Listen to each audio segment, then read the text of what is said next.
ঢাকার পাশেই নরসিংদীতে আন্তর্জাতিক মানের ড্রিম হলিডে পার্ক, যা দেশের মানুষের কাছে পরিণত হয়েছে এক স্বপ্নময় গন্তব্যে। ঈদের ছুটিতে পরিবার নিয়ে সময় কাটাতে পার্কটিতে ভিড় করছেন হাজারো দর্শনার্থী। শিশুদের আনন্দ, তরুণদের রোমাঞ্চ আর বড়দের প্রশান্তির সবকিছুই মিলছে এই পার্কে। ক্যামেরাম্যান সজল বর্মনকে সাথে নিয়ে রিপোর্ট করছেন খায়রুল ইসলাম।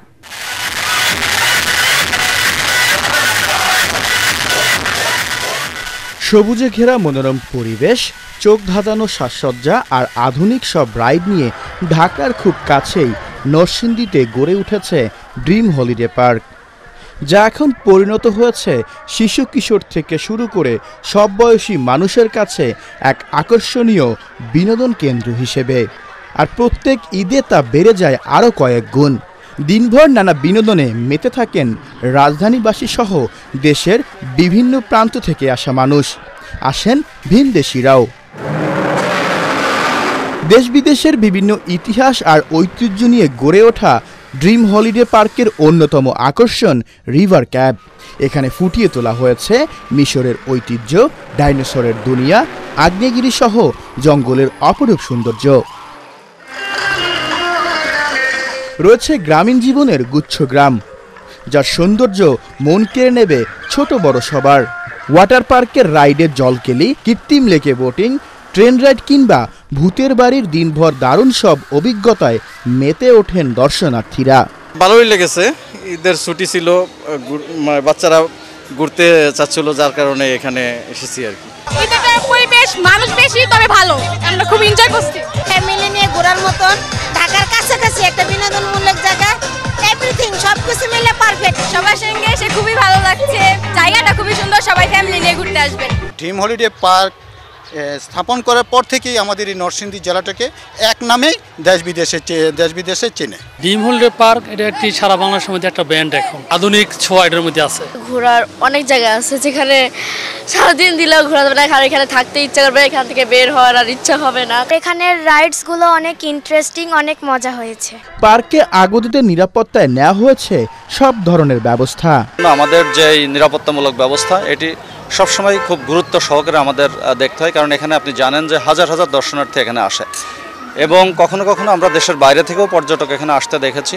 তো সেই দিক থেকে বিবেচনা করে আমাদেরকে একটু আলাদাভাবে চিন্তা করতে হয়। দর্শনার্থীদের বিনোদনের কথা চিন্তা করে আরও নানা ধরনের রাইড যুক্ত করতে চায় কর্তৃপক্ষ। রাইডসের পাশাপাশি আমাদের পার্কে every corner has a view, সবাই বসে আনন্দ করছে পরিবারের সাথে, এটাই আমাদের সব থেকে বড় অ্যাচিভমেন্ট। মূল আকর্ষণ আমাদের যত রাইডস আছে, এবার ঈদের নতুন রিভার কেভ হয়েছে, ক্রেজি রিভার হয়েছে, সব কিছু একটা ইন্টারন্যাশনাল স্ট্যান্ডার্ড মেনটেন করে সবাই যেন একটা দেশের প্রাকৃতিকভাবে সাথে সাথে একটা ইন্টারন্যাশনাল ভাইবও পায়, সেটা আমরা মেইন অ্যাট্রাকশন আমার। ভবিষ্যতে আমরা প্রত্যেক ঈদেই নতুন নতুন রাইডস লঞ্চ করে থাকি, সামনেও আরও ইন্টারন্যাশনাল স্ট্যান্ডার্ড মেনটেন করে অনেক নতুন রাইডের পরিকল্পনা আছে, যেটা সামনের ঈদেই মানুষ আসলে দেখতে পারবে। আমরা আন্তর্জাতিক মানসম্পন্ন অনেকগুলো রাইড স্থাপন করেছি এবং সবচেয়ে আনন্দের বিষয় হলো যে আমাদের এখানে শুধু আমাদের দেশীয় পর্যটক না, আমাদের বাইরেরও কিন্তু বেশ কিছু পর্যটক এখানে আসে, বিশেষ করে চায়না, আফ্রিকা এবং আপনাদের জানেন যে আমাদের পার্শ্ববর্তী দেশ কাশ্মীরের অনেক স্টুডেন্ট উত্তরা মেডিকেলে পড়াশোনা করে, ওনারাও কিন্তু এখানে দলে দলে আসে। সেটা দেখে আমি খুব অনুপ্রাণিত। তবে এইবার ঈদেও তার ব্যতিক্রম ঘটে, আমরা একটি নতুন রাইড স্থাপন করেছি, যেটা হলো রিভার ক্যাব। এখানে পৃথিবীর যে দর্শনীয় স্থানগুলো সেটা আমরা এটার ভিতরে সেট আপ করেছি। আমাদের দেশের বিশেষ করে যারা উপজাতি পার্বত্য অঞ্চলে যারা বসবাস করে, তাদের কৃষ্টি কালচার, তাদের সাংস্কৃতিক ঐতিহ্য, তাদের বিয়ে শাদী, তাদের খাওয়া দাওয়ার মান, তাদের জীবনযাপনের মান, এটা ফুটিয়ে তোলা হচ্ছে। বিশেষ করে আরেকটা জিনিস আমরা ফুটিয়ে, সেটা আগ্নেয়গিরি। আমরা টেলিভিশনের মাধ্যমে আগ্নেয়গিরি দেখি, সেটা এই রিভার ক্যাবের ভিতরে প্রবেশ করলে আগ্নেয়গিরির একটা অনুভব, মানে ওইটার যেটা ফ্লেভার সেটা পাবে। সব কিছু মিলে এটা একটা আন্তর্জাতিক মানসম্পন্ন নতুন রাইড এবং এটা এশিয়ার অন্যতম একটি রাইড।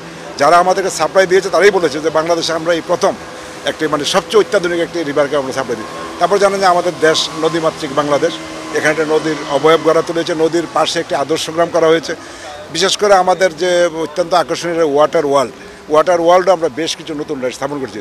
তবে আমার একটা ভবিষ্যৎ পরিকল্পনা, আমি চাই আগামীতে আমাদের দেশের যারা ভ্রমণ পিপাসু তারা যেন দেশেরত্ব ব্যয় করে বিদেশ যেতে না হয়, বরং বিদেশেরত্ব ব্যয় করে যেন দেশে এসে আমাদের এই পার্কটা পরিভ্রমণ করে, সেটা যেন একটা আন্তর্জাতিক মানসম্পন্ন পার্ক হিসাবে রূপ নেয়, সেটা আমার ভবিষ্যৎ প্রত্যাশা। আগামীতে এই বিনোদন কেন্দ্রটি দেশের অর্থনীতিতে অবদান রাখার পাশাপাশি বৈদেশিক মুদ্রা অর্জনে গুরুত্বপূর্ণ ভূমিকা রাখবে এমনটাই প্রত্যাশা পার্ক কর্তৃপক্ষের। Khairul Islam, ATN Bangla, dream holiday park, Narsingdi.